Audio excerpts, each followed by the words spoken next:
Drage gledalke, spoštovani gledalci, sem Bojan Požar, dobrodošli v današnji uri resnice. Z menoj v studiu sta Edvard Kadič, stalni komentator, in pa Peter Zigorčič, prav tako naš stalni komentator. Zdaj imamo kar nekaj tem, precej veliko tem. Nekako sem si zastavil, da bi danes govorili o tej najnovejši zgodbi z Fursom in zdravniki, ker Fursovi inšpektorji trkajo na vrata zdravnikov, ki delajo tudi preko statusa samostojnih podjetnikov in zahtevajo od njih tudi evidence o pacientih oziroma celo kartoteke o pacientih, ali je to zakonito ali je to nezakonito, ali bo Janez Janša v zadevi Trenta obsojen na 2 leti zapora, kar bi verjetno pomenilo konec njegove politične kariere, oziroma verjetno bi se ponovila zgodba z Patrio pred leti. Potem bom naša dva gosta prosil za komentar intervjuja Urške Klakočar Zupančič na Večeru prejšnjo soboto, kjer gre očitno za neko pospešeno javnomnenjsko reševanje političnega trupla Urške Klakočar Zupančič, zlasti po priznanju Bora Zuljana, da sta zasebni par. Bi pa vseeno začel z nečim, kar se je zgodilo še včeraj in pa včeraj zvečer. Vrhovno sodišče je iz zapora spustilo Miloša Milovića, nesojenega oziroma pač neuradnega svetovalca predsednika vlade Roberta Goloba nekaj časa, ki je bil obsojen v tisti znameniti zadevi, za katero pač Milović trdi, da bi moral biti pravzaprav obsojen Aleksander Čeferin, in pa počitikovanje predsednika vlade Roberta Goloba v obmorski vili Tomaža Subotića, tega istega Subotića, ki ga je Golobova vlada v mesecu juniju 2023 spravila celo v dva sveta, svet splošne bolnišnice Celje in pa svet psihiatrične bolnišnice v Ljubljani in pa v nadzorni svet Unijoja Zreče, to je firme, ki je pretežno še vedno v državni lasti. Zdaj, vem, da si bil pač ti, oba sta bila komentatorja Ure moči, pa sta spremljala to zgodbo z Milovićem. Mene so takrat cenzurirali, jaz sem dobil intervju, ki ga potem Planet TV oziroma oddaja Ura moči ni hotela objaviti. Zdaj, včeraj je prišla ta informacija, da je pač Milović spuščen. Kaj meniš? Kako ti gledaš recimo to zgodbo, Peter? A smem malo v preteklosti v to cenzuro?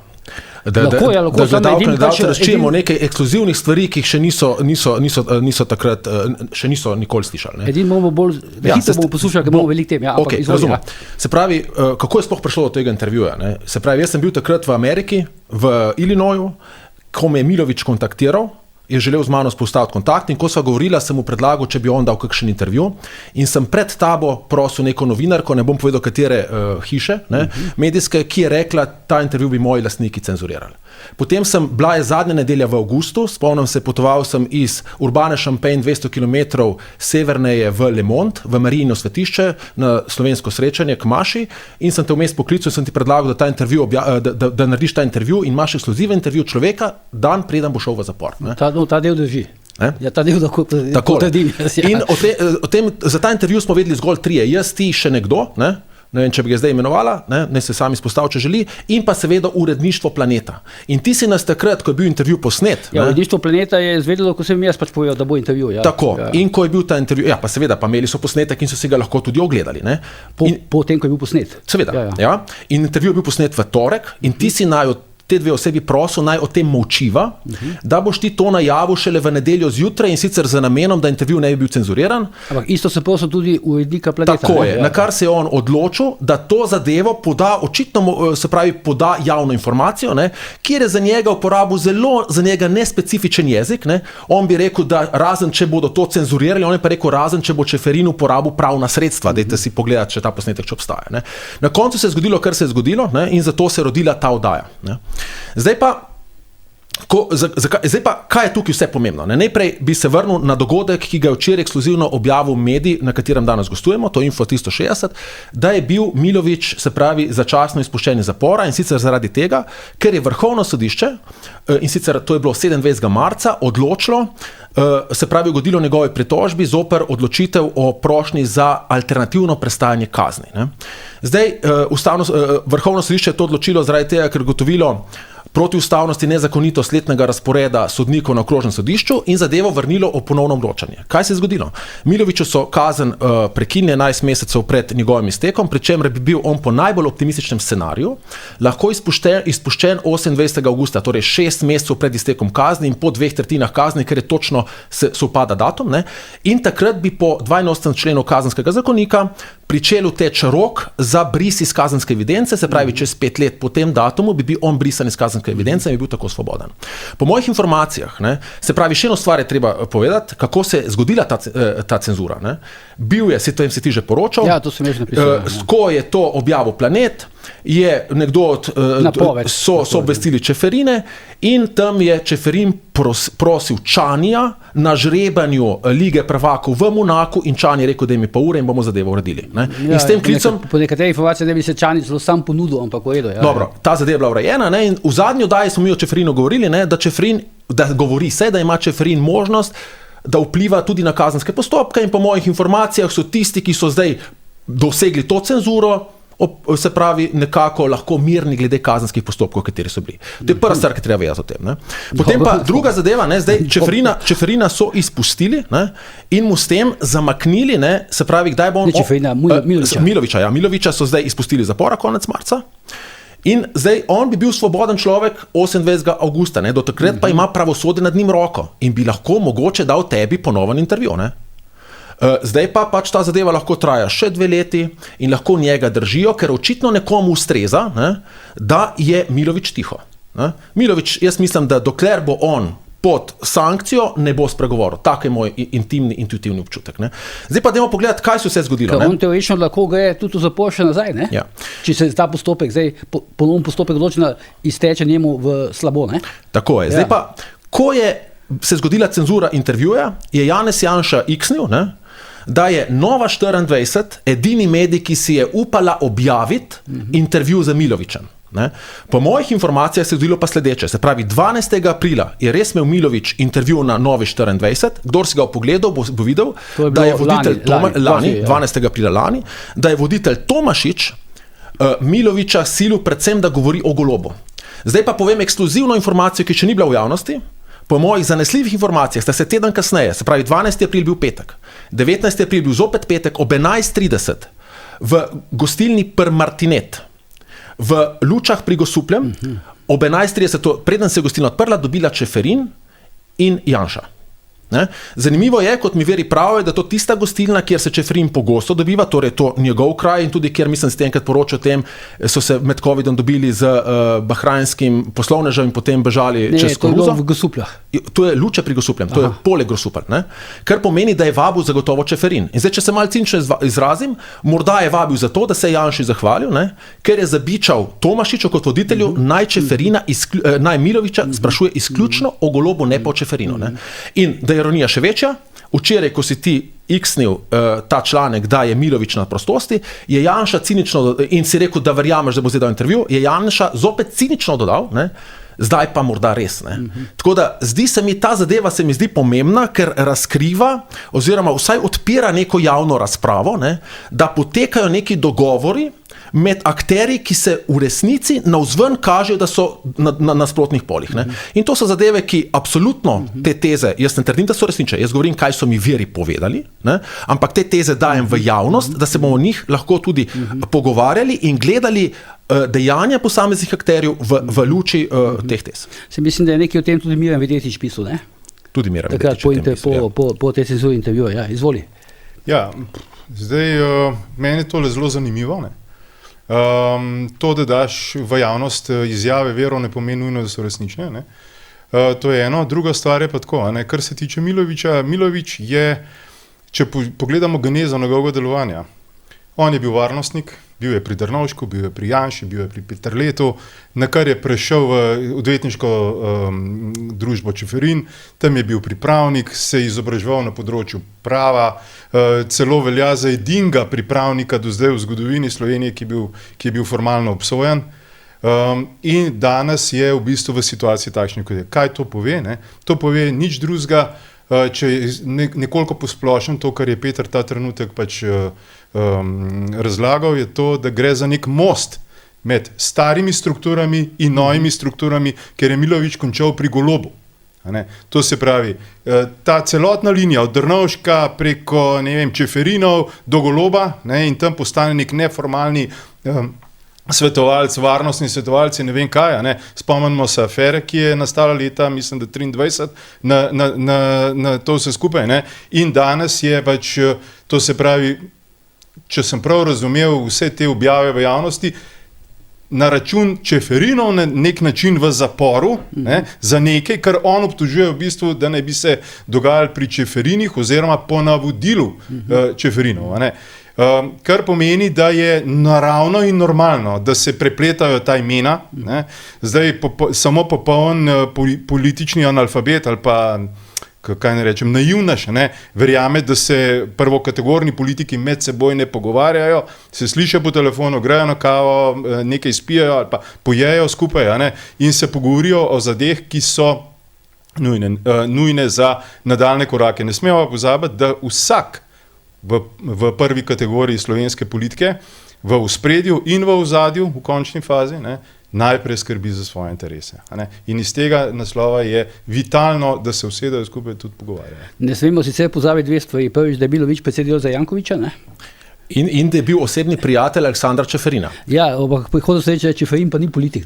To je pravim, da gre za most nekega kako bi rekel, ozadja, ki to drži pač že večkrat smo slišali različne razprave o vlogi Čeferinov v slovenskem prostoru, tudi moji veri v bistvu potrjujejo kar precej od tega, mogoče ne toliko agresivno, glede vloge recimo odvetniške pisarne Čeferin. Je pa res, da pač vzdržujejo neko stanje v Sloveniji, da so čudežno zraven povsod, pri vseh teh velikih odločevalcih, in nekako narekujejo, očitno narekujejo tudi določen tempo, kar smo lahko videli vsaj pri Golobu. Če zdaj tukaj Jankovića nekako dam mečkan stran, preprosto zato, ker je Janković pa zdaj že kar nekaj časa v tej igri in je skupaj s Čeferini v bistvu vzpostavljal nek sistem, znotraj katerega zadeve delujejo. Sej glavnina te moči, ki se črpa pravzaprav iz nekih pavšalov, to je čist finančna moč v ozadju, kjer se črpa prek nekih pavšalov, nekih stalnih letnih pogodb in potem preko tega, ko se razbremeniš neke finančne obremenitve, lahko deluješ tudi pač v kakšni drugi. Ne gre samo za pavšale, samo še eno stvar bi tukaj dal, gre tudi za obvladovanje javnega mnenja. Spomnimo se, ko si ti objavil, da je bila ta cenzura se zgodila. Ne vem, če je bilo teden kasneje, se v Delu pojavil ironičen članek, intervju Petra in Aleksandra Čeferina. 6 strani v Nedelu. Kjer je bil glavno sporočilo je, da se zavzemata za svobodo govora. Kakšen cinizem. Ne. To je bilo zelo narobe razumljeno. Ne pravim jaz, da se oni borijo za pavšale. Pavšali so zdaj vzpostavljeni, vendar brez teh pavšalov, to se pravi brez prisesanja na javne službe, je to vrstno delovanje praktično nemogoče. Preprosto zato, ker so prisesanci na to se pravi na različne javne službe, tisti, ki narekujejo tempo, ker tisti, ki so v narekovaju rečeno, zdaj pa res v narekovaju prisesani na zasebne zgodbe, tam je potrebno pokazati bistveno več strokovnosti, kot pa pri javnih službah. Pri javnih službah je pa potrebno pokazati sposobnost pletkarjenja, sposobnost mreženja in tako naprej, kar je pa bistveno drugačna kvaliteta, kot je v zasebnem sektorju, ker imamo ta trenutek lep spopad, kjer se izpostavlja, to se pravi Zidar Klemenčič. No, ampak sam še to bi dodal, gre pa tudi za spopad za nadzornika na Petrolu, kjer so po mojih informacijah sedeli na kosilu, se pravi Golob, Janković, Čeferin in Južna, in takrat so se tudi dogovorili, se pravi, dobro, Južna je 10% lastnik Petrola in seveda je dal v nadzorni svet svojo ženo. Ampak kaj tam dela Luka Zajc? Se pravi, kako je Golob pristal, da mu je Čeferin svojega človeka poturil v Petrol, s tem prevzema tudi Petrol, saj tako bi se dalo to interpretirati, in tam notri je tudi Tomaž Vesel. In zdaj bo zelo zanimivo gledati, kdo bo predsednik nadzornega sveta. Zdaj zadnje informacije se omenijo Vesno Južna, ženo te, se pravi ženo Darja Južna. Ja, Suzana Kos je to pisala. Ampak, če bo, recimo, ker N1 je pa prej pisal, da insideri govorijo, da bo potekal svoj pad med Tomažem Veselom in Lukom Zajcem, in tukaj se bo potem tudi kazala in po mojem manifestirala moč, za kar taki vplivneži tudi hrepenijo, po družbeni moči, ne gre za pošale, gre za družbeno moč, za družbeno podrejanje podsistemov, do denarja so ti ljudje drugače prišli, mogoče v kakšni drugi oddaji razložim še to genezo, danes bi porabil preveč časa, in če bo zmagal Luka Zajc, pomeni de facto, da je družina Čeferin, vsaj tako bom vsa videl te zadeve, zmagala tudi nad trenutno oblastjo. In dodal bi samo še eno stvar. Zelo pomembno je to, da je bil Milović njihov družinski prijatelj, tesen družinski prijatelj. To, da so ga spravili v zapor, saj tako trdi Milović, je tudi lahko razumljeno kot posebej močno sporočilo vsem, s katerimi delajo. Tudi Jankoviću. Zadnjič smo v prejšnji srednji oddaji smo nakazovali relacije med Čeferinom in Jankovićem, ne, ko sta se srečala v Beogradu. Ne. Tudi Jankoviću in Golobu je to močno sporočilo. Glejte, če smo, figurativno govorim, družinskega prijatelja spravili v zapor, lahko to naredimo tudi z vami. Ne. In zdaj si predstavljate, a mislite, da je Robert Golob upal reči Aleksandru Čeferinu, da Luke Zajca ne bo imenoval v nadzorni svet? Ja, zdaj vprašanje, kaj bo rekel Južna, ne, ki je delničar, ne? Če bo želel postaviti svojo ženo, verjetno bo lahko potem zna zmagati. To, da poskušaš zriniti ven iz enačbe, pa v šale delaš veliko napako, po mojem mnenju, preprosto zato. Ti si zraven.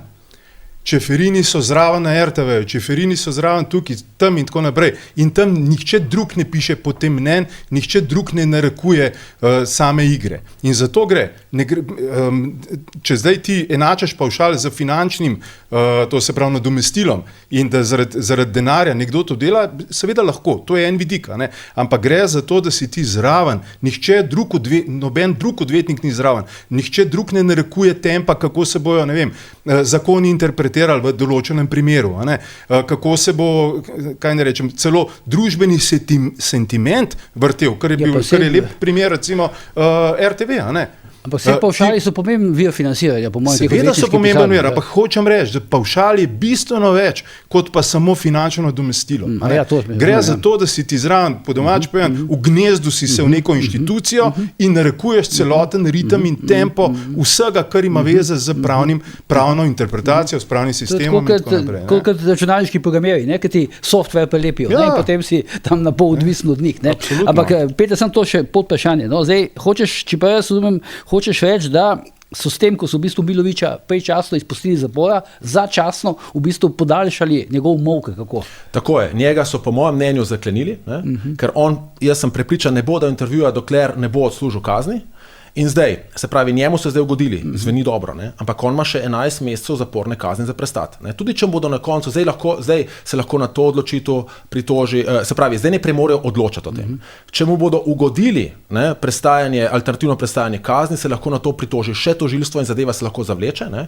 Potem ima on dve opciji, ne, da mu odobrijo alternativno prestajanje kazni, ne, naprimer vikend zapor ali družbeno koristno delo. Ne?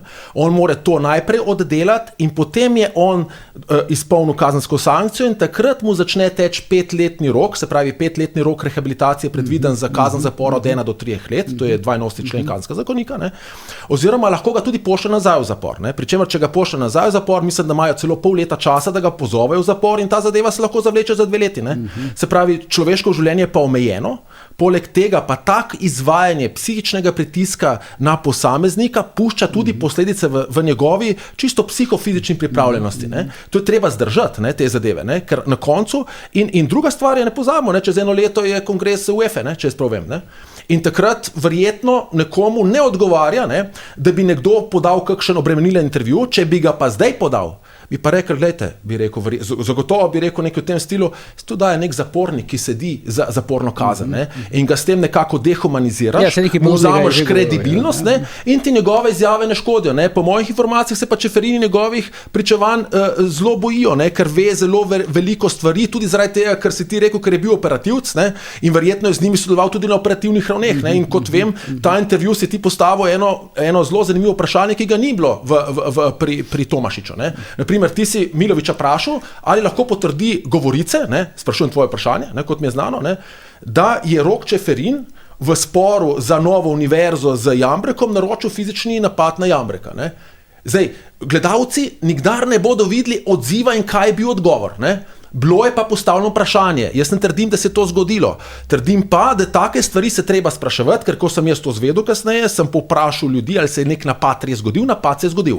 Pojma nimam, pa kdo ga je izvedel, niti ne vem, kdo ga je naročil. Ampak to so stvari, ki so bile v tem intervjuju in zato, ne, to, kar je rekel Janez Janša, ne, ko je primerjal ta intervju z nekim intervjujem v Novi 24, ne, kjer je voditelj silil Milovića, da pljuva čez Goloba, torej, če gre tukaj za medij, ki je naklonjen SDS-u, da pljuva čez njegovo opozicijo, se pravi čez koalicijo političnega nasprotnika, nima nikakršne teže tukaj. Ne? In potem se zgodi nek vsaj po mojih zanesljivih informacijah, nek sestanek, ne, s Čeferinom in Janšo in tukaj se sprašujem, kaj je v ozadju. Ne. In tlele, ko govoriš ti o mostovih, ja, tudi sam vidim mostove in daj se mi zdi, kot da koalicija in opozicija starih struktur, ne, sodelujeta za to, da se v tej državi nič ne bi spremenilo. Ne. Ker en zelo dobro živi od žrtve, ne, drugi pa zelo dobro živi od pošalu. Ne. Pa ko vsi na koncu z tega delajo svoje politične kariere, ne, ta država nam pa gnije in to je tisto, kar bi jaz kot aktivni državljan rad dosegel, da se enkrat spremeni, ne, da se ta let prebije, da pride tudi neka nova generacija, ne, ki ni del teh struktur, ki vse vejo nekaj drug o drugem, ne, ima vsak o nekom nekaj ve in se potem zdilajo, ne, ker po tistem sestanku, ne, so me pozorili, naj bom pozoren, ni Čeferin nič rekel čez Janšo in Janša tudi ni nič več rekel čez Čeferina. Ne. Kakšen je pa dogovor, pa pojma. Ampak tukaj se mi zdi, da si zelo dobro izpostavil, ne, ta moment, ker zdaj le ta pogovor, jaz recimo tega intervjuja nisem videl, ne vem, pač ti si ga videl, zdaj ne vem, mogoče bi bilo za gledalce zanimivo, da bi povedal, kaj je Milović pač povedal glede Čeferina. Ne. To je ena stvar. Ne. Druga stvar je, tukaj, ko se pogovarjamo o Miloviću, jaz njega ne poznam, nisem imel nobenega stika z njim, videl sem ga na tem intervjuju, recimo na Novi 24, pa par objav, pač tisto, kar je zapisano po medijih, kar je zelo malo o njem, ne. Ampak se ga zdaj slika kot nekoga, ki v resnici nima hrbtenice. To se pravi, o Čeferinu ne more govoriti zaradi tega, ker ga je Čeferin in zdaj, recimo, meni se zdi zelo kvalitetno to, kar si zdaj ti razvil, kako držati človeka v nekem, kaj ne rečem, ravnotežju, da nič ne more. Ne. Na drugi strani je spet brez hrbtenice, ker ga je, ne vem, Janša silil Tomašiča v to, da je govoril in tako naprej. Jaz mislim, da bi bilo zelo zanimivo, da bo res stopil pred kakšno kamero, zaradi mene lahko tudi na telefonu, pa pač povedal, da ima hrbtenico in da v bistvu ni vse skupaj tako. Ali pa, kar je pa res grozljivo, če je to, bom rekel, več kot 80% res, to se pravi, ne samo res, ampak tudi te špekulacije, kar grejo, potem mi živimo v tistem, kar jaz popularno imenujem ena ladja norcev, neka Potemkinova vas, teater absurda, kjer se v bistvu samo pretvarjamo, kako se gremo v neko državo, v resnici se pa države ne gremo, ker nimamo v bistvu dovolj pokončnih ljudi, ki bi na neki točki stopili in rekli, gledajte, zdaj pa vrag šalo odnesel, In jaz upam, da bo nove generacije politikov prinesle to pokončno hrbtenico. Ja, no, resno, to je resno mislim. Za začetek upam, da je zdaj ta naša debata spodbudila Milovića, da bo dal intervju. No, to je najmanj. Druga stvar, upam, da bo ta debata spodbudila tudi marsikoga na političnem področju, da bo, bom rekel, vrgel rokavice počasi v kraj in pač se zavzel za tisto, kar bi si vsi mi želimo v resnici. Se zato tudi snemamo takšne vdaje, zaradi tega, da je pač nekaj ozaveščene, to se pravi, in same ideje in hrbtenica in vse to, da stopa v spredje, to se pravi neka pokončna Slovenija kot takšna, da gre naprej. Zdaj pa, ker si ti že tako postavil tezo, da nekatere stvari vemo. Vemo tudi to, kar se je včeraj prikazalo na Pop TV-ju. Vemo, da je Tomaž Subotič biznismen, ki posluje tudi z državo sicer. Vemo, da je Robert Golob tudi koruptiven, o tem ni dvoma, smo že veliko stvari povedali in napisali. Vemo pa tudi, da pa ljudi očitno to kaj dosti ne gane. Gledam recimo to zgodbo včeraj, jaz konkretno se nisem vedel, ki je pač Robert Golob vsak vikend dopustoval, ampak tukaj po mojem komisija za preprečevanje korupcije ne bo imela težkega dela. To se da vse datumsko povezati, da so bile stvari pogojene. Ti daš meni vikend, jaz dam tebi funkcijo predsednika sveta te klinike. Ja, jaz, če smem... Si pogledal, če je prispevek. Ampak tukaj bi jaz pa nekaj nujno dodal v celotno zgodbo, zaradi tega, ker si omenil KPK. Ja. Ker Slovenija potrebuje, se bom kar navezal na mojo politično agitacijo, kar Slovenija potrebuje angažirane ljudi. In zaradi tega sem se prej sicer tako mečkan pohecal, ampak recimo Peter je že en tak angažiran državljan. Ti rad uporabljaš ta izraz aktivni državljan, ker se mi zdi super in podpiram in podpišem v vsakem trenutku ta angažma. Recimo pri KPK-ju, kaj je ta predsednik KPK-ja? Šumi. Pri njemu pa vidiš neangažiranost. No, čeprav moram institucije ne smejo biti angažirane. Institucije, ki odločajo, ti mečka poglej svojo vlogo, ki si jo imel kot predsednika programskega sveta RTV. Funkcija predsednika programskega sveta RTV je bila do tvojega prihoda pač ena od funkcij. Ti si bil pa angažiran in si iz te funkcije naredil nekaj, kar smo mi spremljali, kar smo te radi poslušali in še danes radi poslušamo tvoje komentarje, včasih iz zakulisja, včasih iz ospredja, v glavnem tvoje stališče. Zakaj? Zaradi tega, ker ljudje hočemo vedeti, da je za besedami, da je meso in kri. In funkcijo naredi oseba. Funkcija ni podarjena. Zdaj pa se jaz usedem na funkcijo predsednika programskega sveta, tako kot si ti, bi bila ta funkcija drugačna. Lahko bi šel po aparačik liniji, lahko bi bil pa aktiven, tako kot si bil ti. In tukaj bom rekel, kar jaz hočem povedati, je pa to, da Slovenija potrebuje angažiranje ljudi na svojih položajih. Zdaj, a se ti zagovarjaš, ne vem, za nek ultrakomunizem, to, kar levica počne, ali pa za ultraneoliberalizem ali karkoli, naj bo tako kot bo, ampak mi potrebujemo ljudi, kjer mi lahko potem presojamo argumente. Če pa nek šumi, oprosti, sam še ta stav, če pa nek šumi stopi pred kamero, tisto, kar bo, to pa bo sodišče, to. Seveda bo. Ampak, ko si ti angažiran, se in inštitucije, in ljudje, in družba kot takšna začne do tebe drugače obnašati. Zato gre. In s tem narekuješ tempo in s tem gre družba pač v neko smer, v katero bi si, jaz upam, vsi mi želeli. Da je Slovenija res domovina nas, pač vseh, ne pa samo neke peščice izbrancev. Pa kam je padel, recimo, zdaj kabinet predsednika vlade, da uslužbenka kabineta pošilja SMS-e Tomažu Subotiću, pa Tomaž Subotić, ki je milijonar, ki je mimogrede milijonar in teh SMS-ja ne bi rabil, bom rekel, brati, ali bi za eno noč posodil vilo na obali v Umagu Tini Gaber, da bi Tina Gaber tam prespala. Zelo zanimivo. Prav ta odziv je zelo zanimiv. Ta odziv, ki ga ni bilo to podaje, je pa izjemno zanimivo.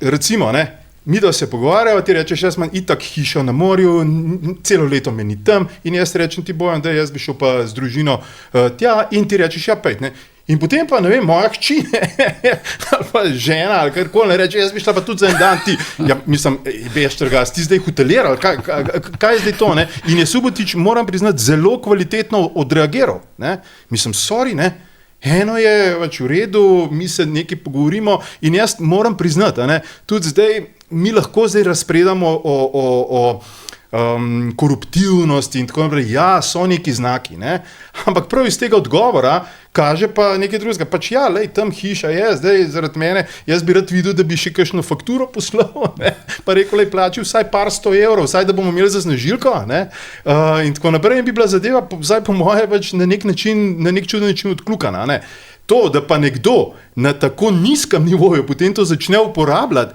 ker češ, dej, mi da so frenda, badija, dej, boš pa ti meni za eno noč in tako naprej, to je pa, Mislim, čakaj, pazi, Edvard, klicala je sodelavka predsednika vlade iz kabineta. Predstavljali so kot prijateljico Tine Gaber. To mora biti, tako kot je bilo pri Jankoviću v prostem času vodja kabineta, kot njegova tudi prijateljica. To, ki ni bilo z dopisom glave kabineta. Saj to ni bilo, ne bil SMS, ampak tlele bi jaz Edvarda sam malo dopolnil. Tu kaže lahko tudi drugačno sliko. Tu kaže, predsedniku vlade, od katerega lahko dobim korist, bom dal to rezidenco. Tini Gaber, od katere nobene koristi ne mora imeti, samo mogoče bodo preveč ura, pa mi še škodo naredili, če se malo pohecam, pa ne dam te rezidence. In tukaj pa jaz vseeno moram tokrat Šumija pohvaliti, pa sem bil velikokrat do njega kritičen, ker je dal pa jasno sporočilo javnosti, ko so ga vprašali, je rekel, da tudi če so prijateljske linije, ko si ti funkcionar, daril ne smeš jemati, ker se odpira potem vprašanja, ali si za to darilo, kaj dolžan. In tukaj je treba gledalcem pojasniti, ker mogoče ne razumejo, ker da reče, se meni tudi prijatelj posodi hišo. Ja, že, ampak ti si samo prijatelj, ti nisi odločevalec. Ko si pa ti odločevalec, se pravi prvi v državi, predsednik vlade prvi v državi, ima izjemno moč, potem nekoč hočeš priti nek nadzorni svet, v nek svet zavoda, in potem časovno je dejstvo, da je v času, ko je hodil, kot sta Golob in Tina Gaber hodila na vikende k temu Subotiću, v tisto vilo v Umagu, ko je ga dol, mimo grede, tam ima tudi jave stanovanje v bližini. Časovno gledano je takrat Golob, je takrat Subotić dobival funkcije. Vse to za KPK ne bi smel biti pretežek zalogaj. Seveda, točno to. In zdaj bo samo še cinično vprašanje, ali bo podobno kot pri aferi Pivec, ki je zelo podobna, spet so bili neki hoteli in tako naprej, tudi antidatirali fakture. To bo zdaj recimo tisto, kar je zanimivo spremljati, ker zdaj mi nismo še videli, slišali odgovora, zagovora Roberta Goloba. Se pravi, Ne, tukaj rekel je, ja, nek mora pošaljen pojasniti, da je on to plačal nima nič, ja. ali ni plačal. Ne, to ne. je zavrnil, odgovor na to zavrnil. Potem je Šumijevo sporočilo izjemno jasno. Ne? Funkcionar, ki prejme darilo v tako visoke vrednosti, Pop TV je objavil nekje 2000 evrov, ne? Plus, ne?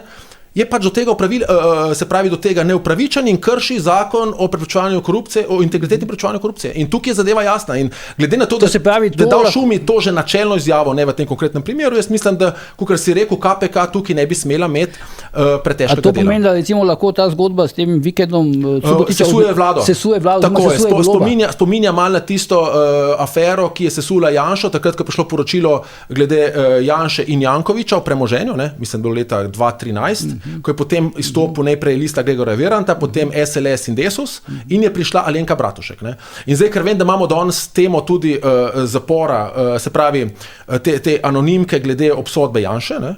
Naj povem še sledeče, ne, da ko sem se pripravljal na oddajo, ne, še ni bilo te afere in sem šel brati Janša je oktobra objavil na X-u članek scenarij, naslov je scenarij, kjer je napovedal, kaj se bo zgodilo, da bo on obsojen decembra, ne, da bodo pred tem za enake vatle obsodili Jankoviča in da bo odstopil Golob. Ne. Dobro, zdaj ta anonimka pojasni, ne, da so zaradi protestov naj bi zaradi... In Prebilič postane, ne? Prebilič pride v igro, ne, da naj bi zaradi protestov, ne, na Celjskem sodišču sojenje prestavili zdaj pred veliko nočjo, torej na ta teden, tu pojasnjeno jim, ko se bo zgodilo videli, ne? In se rekel, ja, potem se morajo vsi datumi iz scenarija tudi prestaviti in potem odprem zvečer malo ironije, televizijo in vidim, na Goloba se je spravil Pop TV, ne? Zdaj, ne glede na to, kakšen afiniteto ali pa neafiniteto ima novinarka, ki je to pripravila do Roberta Goloba, prepričan sem, ne, da mediji so vseeno dovolj kontrolirani, ne, da če Golob ne bi se mu vsaj malo bili interesi, da se ga odstavi, te zadeve bi medijsko pokrili. Ne. Spomnimo, vse so pokrili, vse GEN-I zgodbe, vse so pokrili, ne, pa so mediji imeli vse te dokumente. Ne.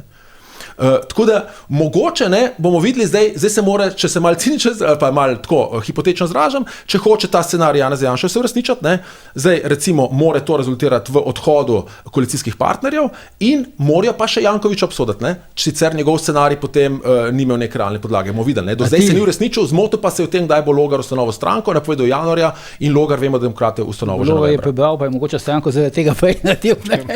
Timing zamaknil, ga bom zaprl. Timing je zamaknil, ja. Misliš, da se lahko zgodi tukaj zdaj, recimo, zamenjava Goloba zaradi te zgodbe? Jaz mečkam dvom. Ja. Jaz zelo dvomim, osebno, ne samo mečkam.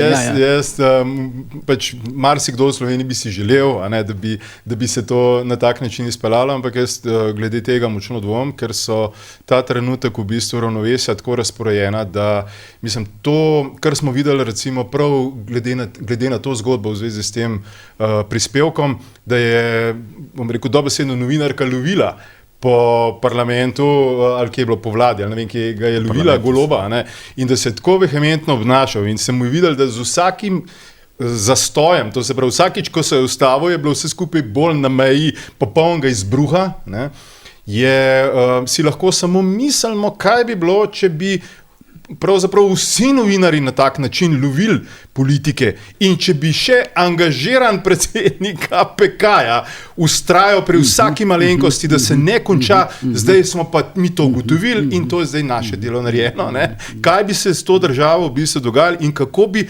dobesedno odplavili neko strukturo, ki je uzurpirala to državo v tem trenutku in v kateri mi pravzaprav v tem nekem, jaz pravim temu blatu, mi ta trenutek funkcioniramo in imamo občutek, kot da se v resnici nič ne da. Ne? Ampak da se že zelo majhnim številom angažiranih ljudi se da marsikaj premagati. Se pa vidi, recimo ta Golob je lepo zdaj izkoriščal pač ta vikend, ne? Ja. Včeraj, ko je prišel ta prispevek ven, je me da telefoniral Subotiču in zahteval njegov odstop, Subotič je odstopil, tako da lepo jih izkorišča in potem vrže čez ramo, ne? In to se je zgodbe v bistvu kar ponavlja iz afere v afero. Ne?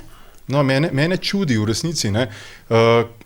Da ljudje, ki so v resnici uspešni, ki se nekako prislinijo okrog Goloba, to potem lahko rečem zelo suvereno prislinijo, preprosto zato, ker ko so vrženi čez rame, pač so pa vrženi, bom rekel, nikomor očitno nekaj prav posebej mar in se bo, ne vem, ta dotični se bo maknil, jaz ne vem, v Prago. Ja, vem, se sploh je nenavadno, da nekdo, recimo, kot je Tomaž Subotič, ki je milijonar, ki pač vodi podjetje, ki se ukvarja pač v železarski industriji, ne, živi v Pragi, ne, gre v neke poste z golobom, ki mu prenesejo mesto predsednika sveta splošne bolnišnice Celje, ne, pa recimo predsednika sveta psihiatrične bolnice v Ljubljani. To, kar je prej Peter govoril, je močen dejavnik, ne, ta želja pomoči, ne, to je pač nek motiv, ne, da tudi in v bistvu ta želja pomoči v bistvu je nekako tudi sorazmerna z kaj ne rečem, tudi z osebnostnim razvojem. Ne. Jaz sem včasih se rad pohecal, ne, da bi šel zelo rad na kavo, mogoče, ne vem, s Trumpom, s Putinom, z nekom, ki je na vrhu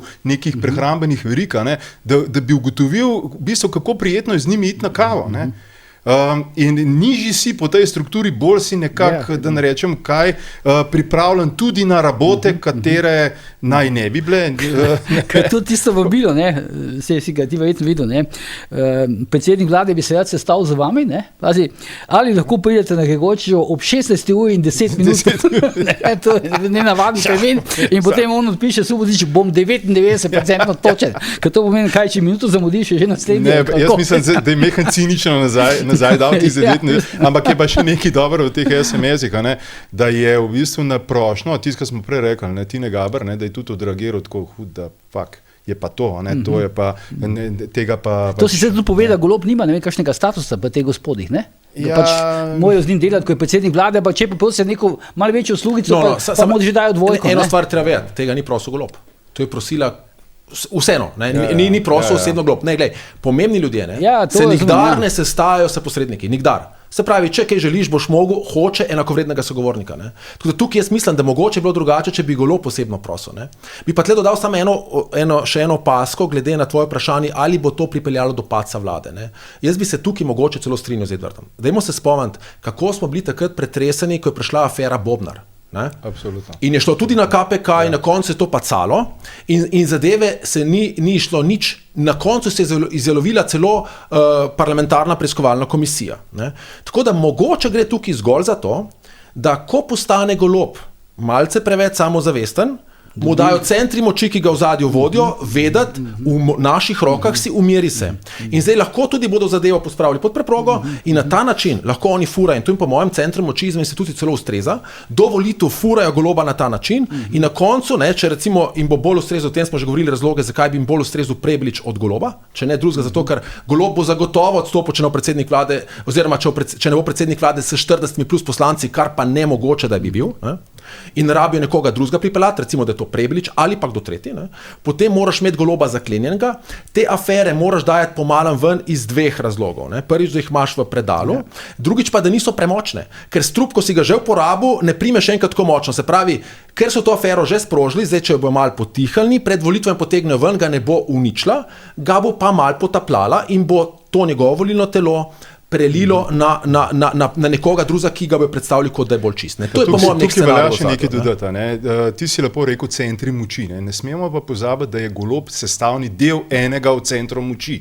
In ta njegov center moči zelo neposredno upravlja z enim velikim delom slovenskega medijskega prostora, ki je pa eden od osrednjih vzvodov upravljanja z družbo strani centrov moči.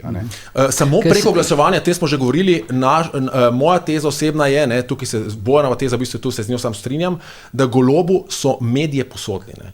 In ko bo potrebno, mu jih bodo tudi vzeli. V resnici on nobenega medija nima neposredno svojega. Zdaj, ko snemamo to dajo, se vidi, da je odziv drugih medijev precej pasiv na to afero. Večina jih samo objavlja novico, ki jo je objavila Slovenska tiskovna agencija. To pomeni običajno čist pasiven pristop. Ampak zdaj bo pa rad aktiven po tej oddaji.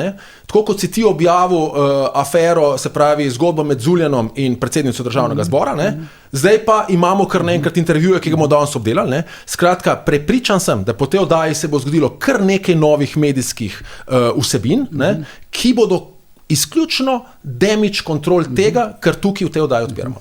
Dobro, gremo naprej, da probamo nekaj teh točk še oddelati. Zdaj, verjetno sem videla, Janez Šušteršič, bivši minister za finance, nekdanji minister za finance, je objavil zgodbo o tem, kako Furs, ki zdaj trka na vrata zdravnikom in zdravnicam, ki delajo preko statusa samostojnih podjetnikov in od njih zahteva ne samo podatke o njihovem poslovanju, to je logično, ampak zahteva tudi, pa menda zahteva tudi kartoteke, te občutljive zaupne kartoteke o zdravju pacientov. Mislim, v čem je catch povajno? Zakaj FURS želi imeti te podatke? Ja, jaz mislim, da je zdaj čist tisto, kar je Šušteršič zapisal, jaz moram reči, da jaz, ko sem se poglobil v to, je znotraj tolkenih varovalk, da stvari ne bi smeli iti kar tako enostavno skozi. Pač v osnovi je tako. Zdaj FURS lahko zbira podatke in zahteva podatke, če obstaja nek postopek ali pa z utemeljenim razlogom.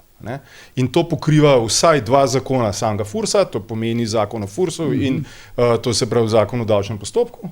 In potem imaš tukaj zakonodajo z področja varovanja zasebnosti, to se pravi osebnih podatkov in tako naprej. Kar pa se lahko zgodi in se mogoče v tem primeru celo dogaja, pa da se sčasoma vzpostavi nek avtomatizem, da pošle, ne vem, FURS pošle nek dopis nekomu, nekemu uradniku, ta uradnik ti spogleda in se reče, no, zdaj, če FURS to poslal, pač bomo to zbrali in bomo poslali in gre nazaj. Tako da jaz sem to majčkeno tako z rezervo vzel, da je mogoče Šušteršič to zapisal na podlagi 1, 2, 3 primerov, kjer so šli kar tako skozi, ampak samo formalni postopek oziroma to zbiranje pa ni tako enostavno.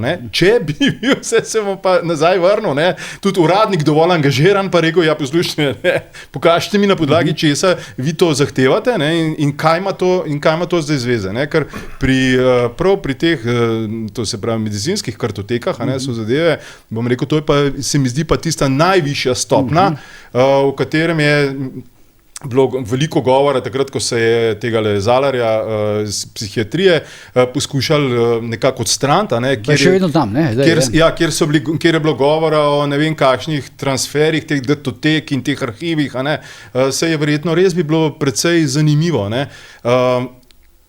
imeti podatke o psihološkem stanju nekoga, ki je danes v prvi kategoriji politike in ob tem moram takoj dodati, zagotovo pa te podatke večkrat očitno nekdo tudi lahko ima, da drži nek te vzvode v prvi kategoriji politike zraven. Zato, če se vračam zdaj pa na začetek tistih mojih pavšalov, je potrebno biti zraven. Treba biti zraven, zato da imaš pod nadzorom celoten proces, da veš, kaj in kako. Tako da, še enkrat, jaz nisem tako, da je to kar tako samo po sebi. Če se to dogaja, recimo jaz sem ta trenutek pač neke informacije, da se v meni zbirajo določeni podatki za potrebe nekih preiskovalnih komisij in tako naprej, zaradi mojega javnega izpostavljanja, discipliniranja in tako naprej. Jaz moram reči, da ko bo prišel trenutek, bom pa jaz enako angažiran državljan, da bomo videli, kaj je postopkovno znotraj tega prav in kaj ne. In če ne prej, jaz bom verjetno na svojem primeru pokazal kaj se sme in kaj se ne sme v tem, ampak verjamem pa, da je šlo predvsej po nekem avtomatizmu skozi. Rekel bi samo 2 stvari. Prvič, da Janez Šušteršič zdaj ni kdo si ga bodi, pa on ni nagen nekemu senzacionalizmu. To, kar napiše, običajno drži, to je ena stvar, druga stvar pa več teh virov iz teh zasebnih klinik bi je povedal, da ima zdaj tukaj FURS predvsem navadno taktiko. Običajno FURS pošilja dopise in ti na dopise odgovarjaš. Tukaj vam je da fizično prihajajo inšpektorice, potrkajo na vrata, pokažejo značko. In imam en primer, ko je pač nek direktor ene take klinike rekel, ja, ampak ne vem, če to vi lahko tako zdaj vstopite in da bo inšpektorica gladko odgovorila, mi lahko počnemo, kar se nam zgodi. Jaz imam to svojo izkušnjo. Sam da dokončam tole. Jaz imam svojo izkušnjo, ko smo imeli, to se pravi, davčno inšpekcijo, jaz sem bil zgrožen za mizo, ko je ta davčna inšpektorica začela s takšnimi trditvami. To, kar je Edvard povedal zakonodaje, to sem prebral, ko sem se pripravljal, da sem šel to gledati in to ne drži. Kako ne drži?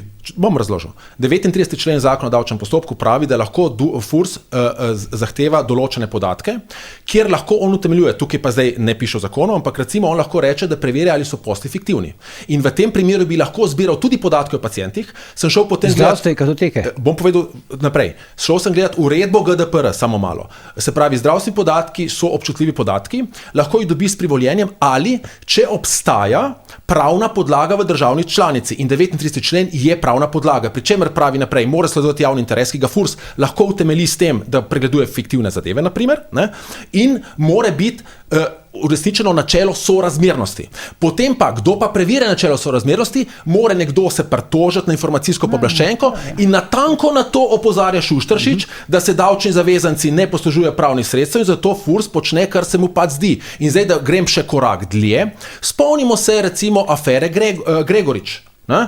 Ki kaže, ko je on glasoval neposlušno, je nekdo potegnil nekaj iz predala in dal ven in še kakšna druga afera kaže na to, da trenutna oblast deluje tako, da zbira podatke nezakonito o državljanih, jih ima v nekih fajlih, ne, ali pa recimo, mislim, da Odlazek, ko so Pusarja, ne, takrat reševali, ne, Odlazek se prijavi za skrbni pregled in drugi dan necenzurirano objavi zaupne podatke v svojem mediju. Ta oblast nima nikakršnih zavor, o tem smo že govorili, zakonodaja, ki bi jo razumeli Kaj ne držite okrog zakonodaje tega, kar sem povedal? A lahko končam? Ne? Se pravi, ta zakonodaja bi bila učinkovita samo, če bi imeli ljudi z integriteto, česar v tej državi očitno nimamo. In tukaj tudi jaz bi se skliceval na poskus zamenjave Zalarja, ne? Pri čemer smo v tej oddaji večkrat govorili, da verjetno gre za to, da ščitijo podatke o nekih politikih koalicije, jaz pa mislim, da gre tukaj za nekaj drugega. Ne? Da je Zalar profesionalen direktor zavoda, ne? Ki ščiti podatke o vseh. In da bi trenutna oblast rada preko servilnih ljudi na tako občutljiva mesta nastavlja servilne ljudi, ki jim bo dostavljala podatke o njihovih političnih nasprotnikih, za katere ni nujno, da se bodo v javnosti pojavili v tej volilni kampanji. Pazite, ti ljudje razmišljajo še o naslednjem mandatu. Ne? Vi morate vedeti, jaz lahko dobim od Edvarda neke občutljive podatke, če sem pameten, jih ne bom zdaj takoj ven, ker bom jaz tisti, ki bom potem obdolžen tega, da sem zlorabil svojo oblast, ampak on bo recimo postal poslanec državnega zbora ali pa neki Janez Novak bo postal poslanec državnega zbora, postal minister in v naslednjem mandatu, ko mi nekaj ne bo všeč, recimo predsednik vlade, bom jaz to iz opozicijske pozicije to vam potegnil in ga bom sesul in takrat celo rekel, glejte ga tatu, jemite tatu. Ne? Tako da o tem, mislim, jaz tako široko razmišljam in tega, sam to sem hotel reči. Kot si ti rekel, Janez Šušteršič ni kdorkoli. Je človek, ki je izrazit insider. Je človek, ki je bil minister, kot sem jaz imel z njim stika, je en od ljudi, ki najbolje pozna delovanje državne uprave. Tako je, in nekdo, ki resnično dobro te stvari pozna, tudi nikdar ni bil tendenciozen in če on to objavi, potem jaz ne bi zamahnil z roko, sej samo pretirava. In ko sem šel gledati zakonodaja vse to, kar sem povedal, omogoča. Ne? In jaz mislim, da o tem moramo govoriti, to moramo izpostavljati, ker kot sem že večkrat poudaril, naša edina moč je javna razprava, mi nimamo nikakršnega druge moči. Zato sem izpostavil, imaš samo dve možnosti. Ali je v postopku, to se pravi, da je odprt, z odločbo odprt nek postopek, ali pa utemeljitev. Odpirajo vse postopke SP-ja, zato ker napade zdravnike. A ni to že dovolj pristranski postopek? Ne? Pač informacije prihajajo do vse zdravnike, pač se preverja, ne? Z namenom, ne? Se pravi podreditve zdravstva. Ne? Tako da tukaj, Edvard, tista tvoja razlaga mi je zvenela naivno, se pravčujem, ampak tako mi je zvenela in sem hotel ta dodati. Se lahko, da ti zveni naivno. Se spomniš, to je že pred časom je minister, ki so ga kasneje ustavili Lojdan, je na sestanku vodstvo Fidesa grozil, da ima mape. Imamo vse o vas, ima mape, uporabili bomo. Tako je, govorili so mi, da je hodil z mapami na pogajanja, da jih je držal. Tako da tukaj, ne, da se pravi, indici, da se zlorabe dogajajo, obstajajo. Zdaj pa moje vprašanje je, kaj delajo nadzorne inštitucije? Ne? Kaj delajo? Zakaj tega niso? Mama vseh teh špekulacij, ne, je v resnici 20-letno zbiranje podatkov FURS-a na račun te preiskovalne komisije od Tamare Vonta. Koliko let se je tistih podatkov zbral in nihče ni tudi z očesom trzno ali kdo končal v kakšnem zaporu za to. Samo podatke so dobili. Samo podatke so dobili in je vse skupaj zelo po domače. In če čmeš en medklice, kje je tukaj spet predsednica republike? Samo malo, ne zakaj. Ko je, se pravi, bivši direktor FURS-a Ivan Simič povabil zavezanca, ne, se pravi največjega plačnika, se je Pirc Musar oglasila in ga napadla. Na Facebooku je se celo razburila, da njenih izjav proti njemu niso objavljene, pri čemer je Simič pojasnil dvoje. Prvič, da kot direktor FURS-a ima pooblastila v vpogled in drugič, zakoniti namen je priporočilo OECD-ja, ki priporoča državam članicam, ne, da sodeluje z bogatimi posamezniki in jih na ta način spodbuja k prostovoljnemu plačevanju davkov. Res je, da takrat, ne, in potem se je sprožil postopek pri informacijski pooblaščenki, ki je ugotovil, da direktor Fursa Simič ni naredil nič nezakonitega. Ne. Takrat se mu je Nataša Pirc Musar sicer opravičila, ne? Ampak danes, ne, ko se pa govori o drugih zlorabah, je pa tiho. In jaz pa, ko sem rekel, da nočem takšnega angažmaja posameznikov, to je pa po mojem angažma, ki je napačen. Ko si ti na inštituciji, moraš biti enak. Se pravi, kje je Nataša Pirc Musar, a je zdaj angažirano tiho? Prej je bila pa angažirano glasna. Vidiš, to je angažma, ki ga jaz ne priznavam, tu sem hotel prepovedati, na funkciji neke institucije. Peter, v primeru te parlamentarne komisije, tam je Vonta, oziroma pa je Mojce Pašek Šetin se je Furs pošiljal celo več podatkov, za katere je bil zaprošen. No, ampak zdaj, ko smo že pri teh zlorabah, no, a je zdaj tole, bom rekel, ta anonimka, ki napoveduje, ne, ki je zdaj prišla v petek zvečer, zdaj takrat sem jo jaz dobil, pa vidim, da jo je dobil približno v istem času Peter Jančič, ki je pač prišla nek osnutek enega dela potencialne, recimo, obsodbe Janeza Janše v tem procesu Trenta, ker naj bi Janša dobil 2 leti in 2 meseca zapora, kar bi mu verjetno preprečilo potem nadaljnjo politično kariero. Se to lahko zgodi ali ne? Kljub temu, kaj se zdaj dogaja s tem procesom, ki traja že skoraj 20 let. Odgovor na to vprašanje v Sloveniji leta 2025 je zelo preprost. Seveda se lahko zgodi. Še kaj hujšega se lahko zgodi. Pravo vprašanje je, kdo se igra s takšnimi informacijami in s takšnimi možnimi razpleti dogodkov. Ker jaz sem prepričan nekaj, da če gre Janša po 15 letih, ali ne vem koliko časa se zdaj to mrcvarjenje dogaja, v zapor za 2 leti, zato ker je kupil neko parcelo pa naprej prodal. Tukaj imamo pa evidentno v zadnje 2 leti, kako se milijoni prekladajo iz leve v desno, pa se nič ne zgodi. Kako se cene nepremičnin zvišujejo. Ja, gre lahko za neposreden poziv k tem, da ljudje vzamejo, kako bi rekel, sekere, mutike, palce, vile, pištole, ne vem kaj, in enostavno zgonijo že enkrat to kliko, ki je ujela to državo, ne, ali pa za preverjene temperature, koliko je sploh kako bi rekel, volje še v ljudeh, da se karkoli premakne. Zdaj, možnost, ali se to lahko zgodi ali ne, jaz sem še vedno na tem, da se lahko zgodi, ne? Je pa to izjemno, po moje, izjemno nevarna stvar. In zdaj, če bojo sodniki tako razsodili, pač bojo razsodili, ne?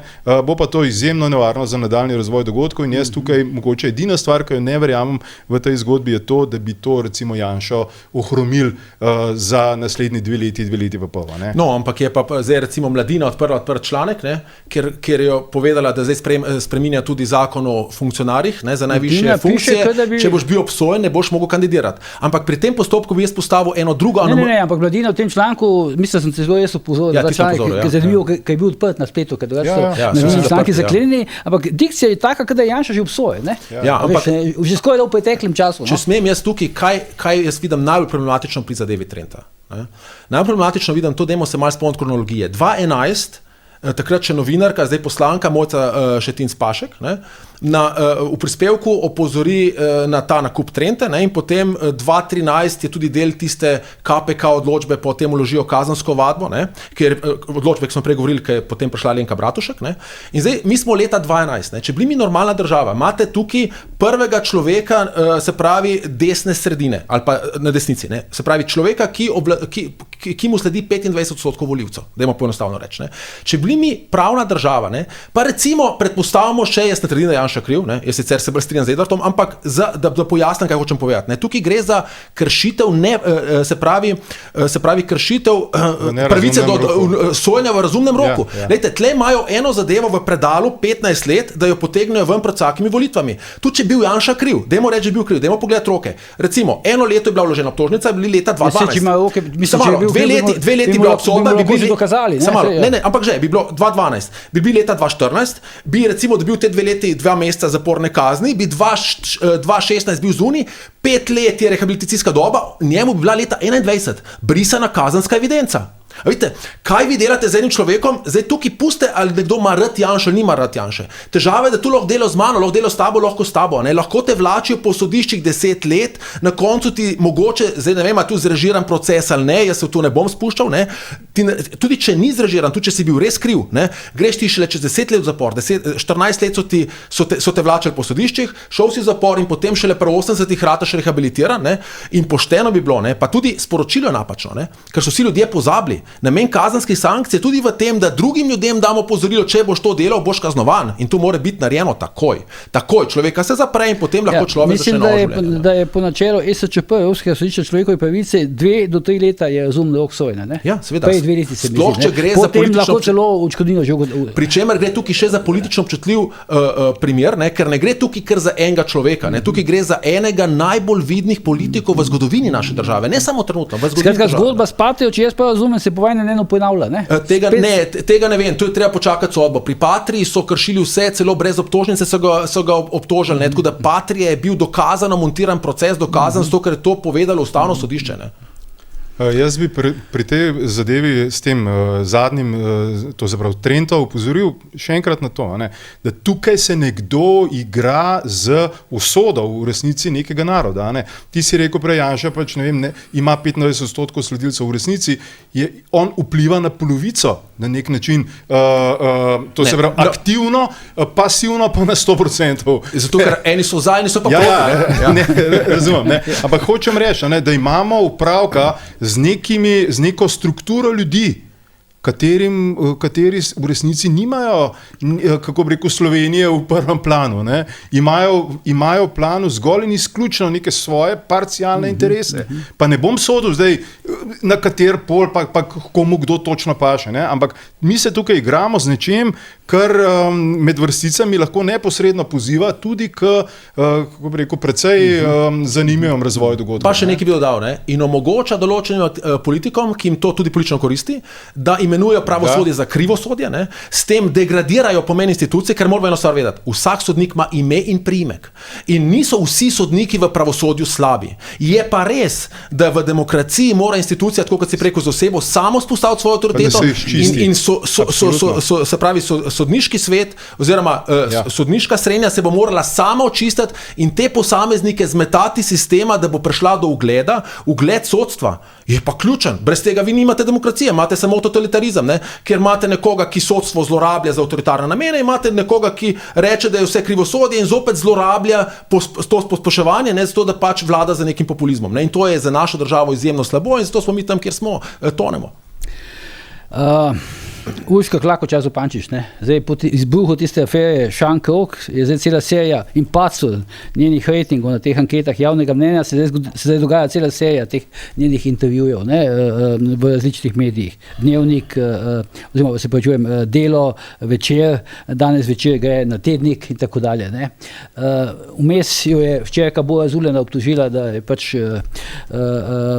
skupaj z Zuljanom prevarala njeno mamo. Zdaj Bora Zuljan je prejšnji petek, dan predtem je ta intervju z Urško Klakočar Zupančič išel na Večeru, je priznal, da sta par.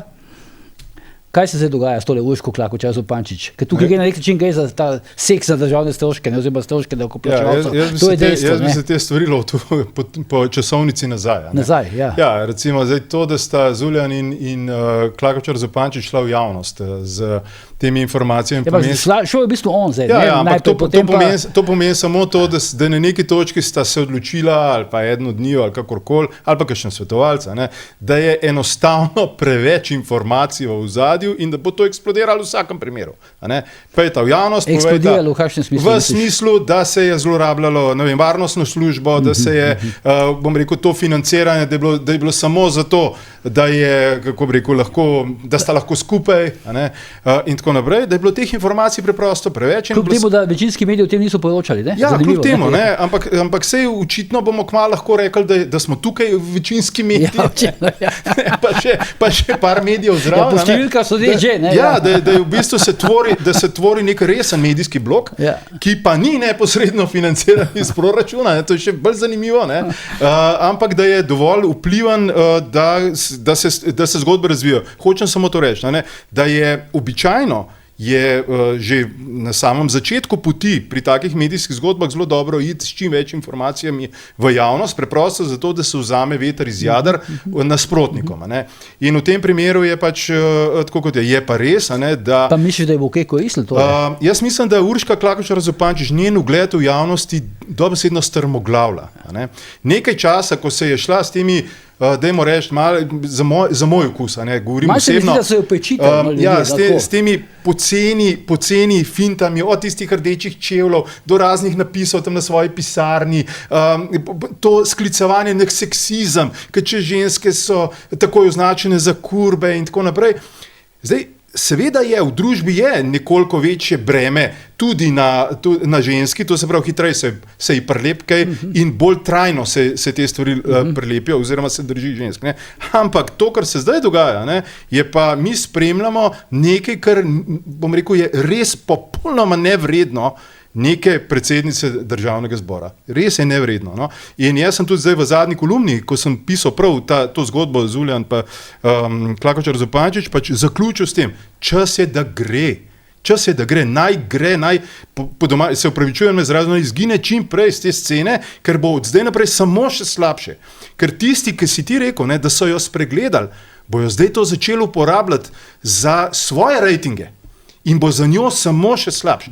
Za njo, za otroke njene, za to, da o gibanju Svoboda sploh ne govorim več, ker bi jo že zdavnaj morali nekaj z njo narediti. Veste, so že poskušali, ne? Ja, ampak očitno ni in očitno tudi ni, jim to v svojem notranjem ustroju jim to še vedno koristi, saj mnenja so, da jim tega, koristi. to, na kar si ti upozoril pred časom, oni se več ne smejo privoščiti še ene take zgodbe, ne? Da še nekdo odstopi, ampak to gre odide iz slabšega na slabše, tole z njo gre iz slabšega na slabše. Od skakanja pred časno četo do opic v Kongu, zdaj bom rekel, ne vem, koliko ni bilo noči v državnem zboru, plačilo na neke državne stroške.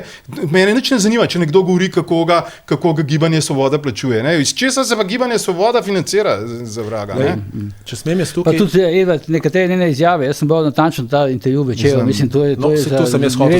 To je to knjizak nivo, jaz sem pa tu prav šel analizirati. Kadar ni, veš, čisto vse je res v redu. No? Tako je. Se pravi, zdaj, če se smem navezati v te oddaji, sem imel dva poslanca, en je bil tudi Reberšek, ki je omenil, da je grandiozna. Ne? In v tem intervjuju v večeru jaz sem gledalcem svetujem, da ga preberejo, ne? Se ta grandioznost vidi. Ne? Občutek grandioznosti. Vidijo se štiri stvari. Štiri stvari in jaz sem bil, ko sem to bral sem ga dvakrat, bil sem šokiran. Ne? In sploh ne rabimo zdaj Zuljan in tako naprej, poglejmo njene reakcije, kako ona reagira. Ne? In prva stvar, ki se vidi paranoidnost. Ne? Ona govori o uničevalskem stroju, ne? O sovražnikih, ki jo niso mogli zlomiti in jo bodo zdaj uničili zaradi tega. Ampak glej, pregovor pravi, če ti je vroče, ne hodi v ogenj po žerjavico. Politika pač taka je. To taka igra je in tega ti spremenil ne boš. Ne? In ne gre tukaj za uničevalski stroj, gre za to, kar si ti, Edvard, lepo rekel. Ne? Jaz iščem šibkosti svojega nasprotnika, da dvigujem svoje rejtinge. To je ime te igre. Ne? Druga stvar, vidi se grandioznost. Ne? Ta njena, kako je ona posebna, ne? Kako je ona pomembna. Ne? Potem ona, kaj napiše noter? Jaz sem to dvakrat prebral, ona reče, v sodstvu krotiš stranke v postopku, v politiki pa krotiš poslance v parlamentarni dvorani. Lepo vas prosim. Ona je bila sodnica. Ona je krotila. Krotiš, prav to besedo uporablja. Tukaj se kaže ta njena grandioznost. Ne? Potem recimo reče, ne, da predsednica državnega zbora mora kdaj prisoliti ustno klofuto, da lahko zadeva steče naprej. Pa lepo vas prosim, pa kakšna retorika je to? Kakšen pogled? To je degradacija. Tukaj kaže na resne osebnostne težave, če smem tako reči, ne? Oziroma potem kaže, ne, na izjemno ranljivost. Ne? Je zelo občutljiva, ne? In ne prenese nikakršne kritike. Ne? Zopet bi rekel, vsakmu, ki želi v politiki moraš imeti neskončno debelo kožo, ne smeš pač si vzeti stvari k srcu, sicer pač za politiko osebnostno nisi. Ne? Potem ona ne reče, da so drugi samo drugačni. Ona celo reče, drugi so moralno manj vredni od mene, ne? Kar kaže na to, ne, da v bistvu nima nikakršne empatije. Ne? Čeprav kaže, kot je ona empatična, ampak če bereš njen intervju, ona reče, sem kakršna pa sem.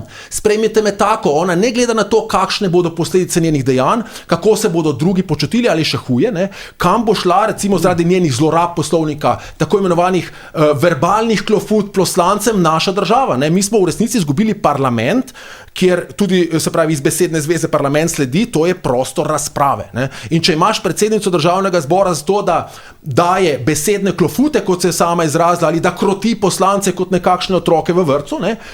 potem si degradiral parlament in si uničil inštitucije, na vrhu katere si. Zgubila je razumevanje vloge prvi med enakimi. Ne? Zgubila je to in kot da je nekaj več, kot da so oni tam zaradi nje. Ne? In to je več. In zaradi tega, bom rekel, če se vrnem na to, ne, bo samo še slabš za njo, ne?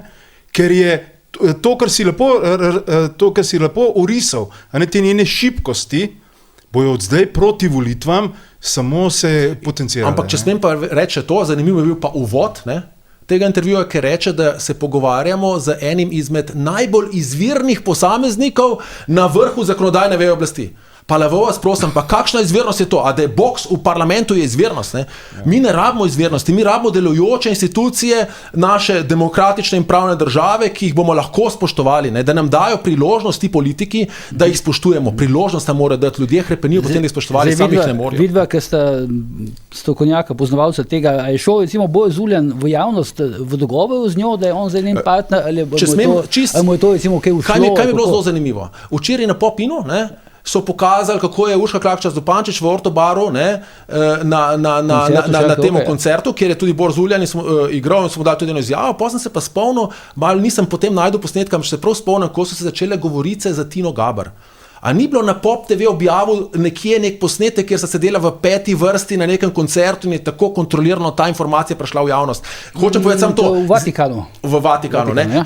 Hočem samo to povedati, geneza je podobna, ker kaže na to, da je v ozadju ista PR agencija ali pa ista PR ekipa, ne, in zagotovo je to damage control tega, ne, ker si ti odprl s svojimi članki, ne, ker tudi, ne, ti si rekel, da ste se spoznala v Šoštanju, in ona je to potrdila v intervjuju. Skratka, te zadeve se potrjujejo in ne bi rekel, da se ne bo nekoč po nesreči nekomu potrdil to, kar si ti nekje zapisal, ne, malo na X-ova članku, ne, kako Zuljan pride v državni zbor in reče malo šampančka prineste. Ne, to v njenem kabinetu. Ja, v njenem kabinetu in naroča malo šampančka. Zdaj, to res ali ne vem, ampak to je izrazita zloraba oblasti. In se bo potrdilo moče v to, da je res hodila z črnimi lasuljami, pa je na koncerte. Zdaj lahko pričakujemo še kje letuje, ne?